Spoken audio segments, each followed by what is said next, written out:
Assalamualaikum warahmatullahi wabarakatuh. Kami dari kelompok 7 ingin menjelaskan materi tentang menghindari narkoba dengan saya, Alicia Citra Maulani, absen 22.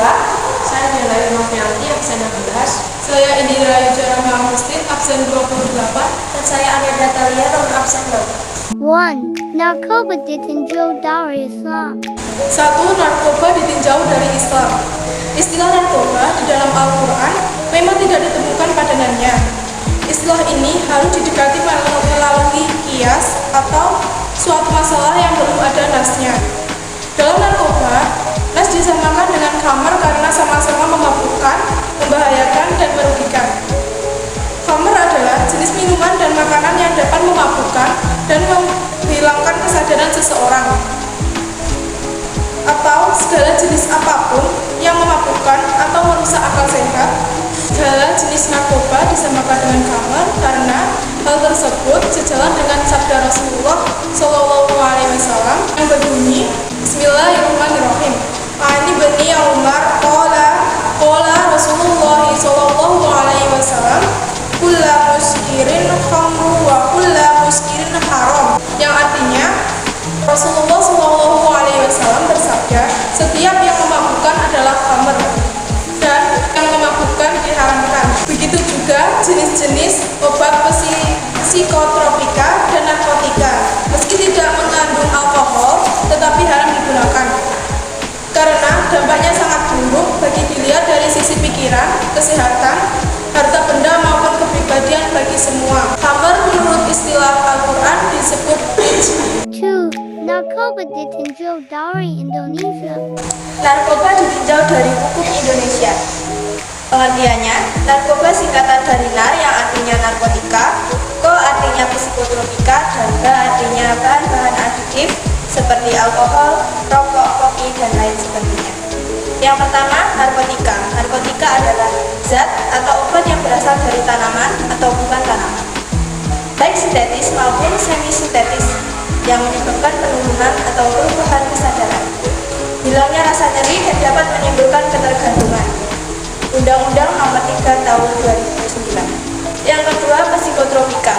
Psikotropika adalah zat atau obat, baik alamiah maupun sintetis, bukan narkotika, yang berkhasiat psikoaktif melalui pengaruh selektif pada susunan saraf pusat yang menyebabkan perubahan khas pada aktivitas mental dan perilaku.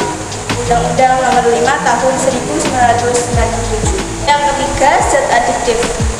Zat adiktif adalah obat serta bahan aktif yang apabila dikonsumsi oleh organisme hidup, maka dapat menyebabkan kerja biologis serta menimbulkan ketergantungan atau adiksi yang sulit dihentikan, dan berefek ingin menggunakannya secara terus-menerus. 3. Penyalahgunaan narkoba. Penggunaan narkoba di luar keperluan medis tanpa pengawasan dokter dan perbuatan melawan hukum.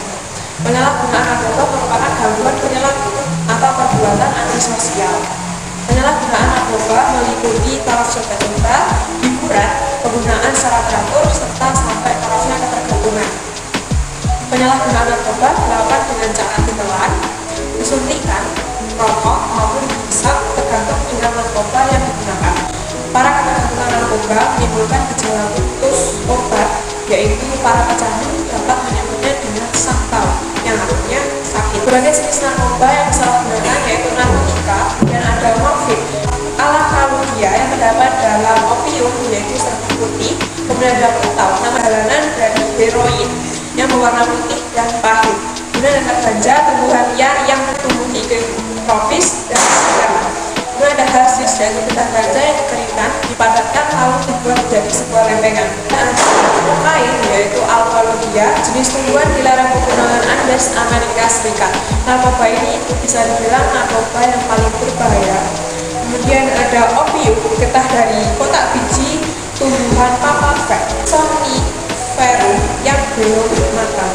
4. Berbagai jenis narkoba yang disalahgunakan. Jenis psikotropika. Yang pertama ada amfetamin dan ADS, yaitu stimulan susunan syaraf pusat seperti kokain, kafein, nikotin, dan setin. Jenis ini mengatasi ketenangan dalam jiwa.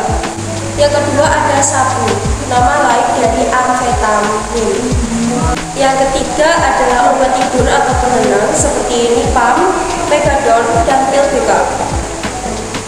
Jenis ini dapat menimbulkan halusinasi, antara lain LSD, psilocybin, dan mushroom. Yang keempat ada ice. Ice adalah bentuk baru dari amfetamin berbentuk kristal dapat dihisap. Kelima adalah inhalansia.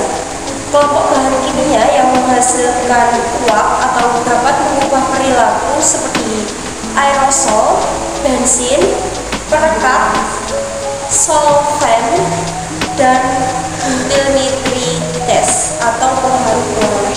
Selanjutnya ada jenis zat aktif. Yang pertama adalah nikotin, yaitu bagian dari tembakau, dan yang kedua adalah alkohol.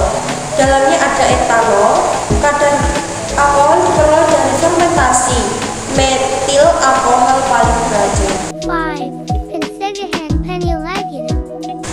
Poin yang terakhir adalah pencegahan penyalahgunaan narkoba. Yang pertama adalah mencintai dan mensyukuri hidup yang merupakan anugerah dari Tuhan Yang Maha Esa. Yang kedua, temui, kenali, dan kembangkan daya, minat, dan bakat serta hobi kalian. Yang ketiga adalah setiap orang memiliki problema sendiri, hadapi dan cari solusi yang benar. Yang keempat adalah menilai teman akrab itu pilihan, jangan mengorbankan diri demi pertemanan. Yang kelima, berani berkata tidak. Yang keenam, pencegahan penyalahgunaan narkoba dimulai dari lingkungan sekitar, sekolah, dan lain sebagainya. Yang ketujuh adalah ciptakan lingkungan keluarga dan sekolah yang sehat, harmonis, peduli, terbuka, dan tanggung jawab. Dan yang terakhir adalah jangan merokok dan minum minuman keras. Sekian presentasi dari kami. Bila ada kurang lebihnya mohon maaf. Akhiran, wassalamualaikum warahmatullahi wabarakatuh.